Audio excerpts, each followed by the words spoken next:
সর্বতভাবে চেষ্টা করছে।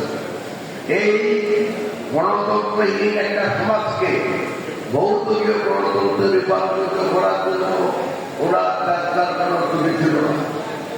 অতএব আমি আজকে থেকে আমাদের আমি আপনাদের সাথে একত্রে ওনার আত্মার নাক ফেরানো করি। আল্লাহ যেন ওনাকে বেহেশতে সর্বোচ্চ মর্যাদা দিয়ে বেহেশতে বাঁচি করে। একই সাথে ওনার সহযোগী আমরা ফেনীর লোক হিসেবে গর্ব করি মহরুমা বেগম জিয়া, যিনি ফেনী সন্তান, বাংলাদেশের তিনবারের প্রধানমন্ত্রী এবং তিনি সত্যিকার উঠতেই আমাদের শহীদ প্রেসিডেন্ট জিয়াউর রহমান আমাদের দলের প্রতিষ্ঠাতা বিভিন্ন কীর্তিকলাপকে অনুসরণ করে বাংলাদেশকে উন্নয়নের পথে এগিয়ে নিয়েছেন। আমি তার তিনি আজ আমাদের ভেতর নাই, আমি তার আত্মার নাক ফেরাতে পারি।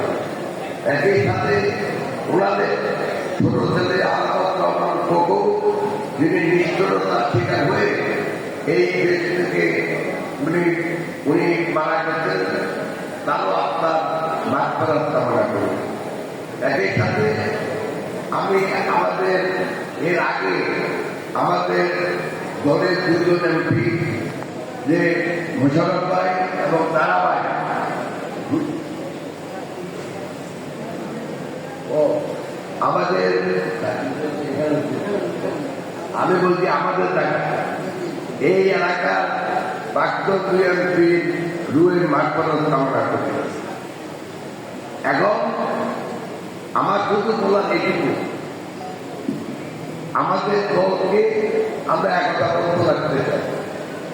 কারণ বাংলাদেশের ভবিষ্যৎ নির্ভর করে যদি আজকে আমাদের মাননীয় প্রধানমন্ত্রী, যিনি একইভাবে বলতে শহীদ প্রেসিডেন্ট জিয়াউর রহমান এবং মরহুমা বেগম খালেদা জিয়া যোগ্য পুত্র নয়, শুধু যোগ্য উত্তরসূরি।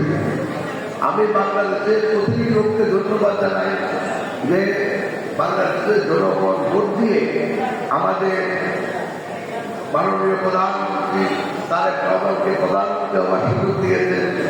এবং আমার দৃঢ় বিশ্বাস, যতটুকু আমি তাকে চিনি, যতটুকু আমি তাকে জানি, যে তিনি পিতা এবং মাতা মতোই বাংলাদেশকে উন্নয়ন করতে নিয়ে যাওয়ার জন্য কোনো রকমের কোনো প্রতিনিধিত্ব করবে না।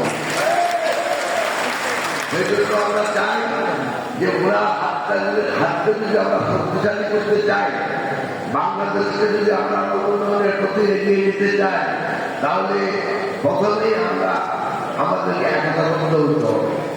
আমাদের দল অনেক বড় দল, বাংলাদেশের সর্ববৃহত্তম দল।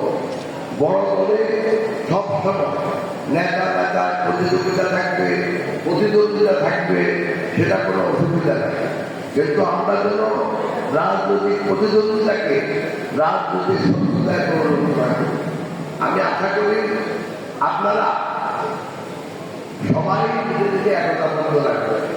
এবং আমি যদিও আমাদের নির্বাচন করে খুব বেশি আসি নাই, তবে আমি আরো বড় বড় ইনশাল্লাহ আসবো।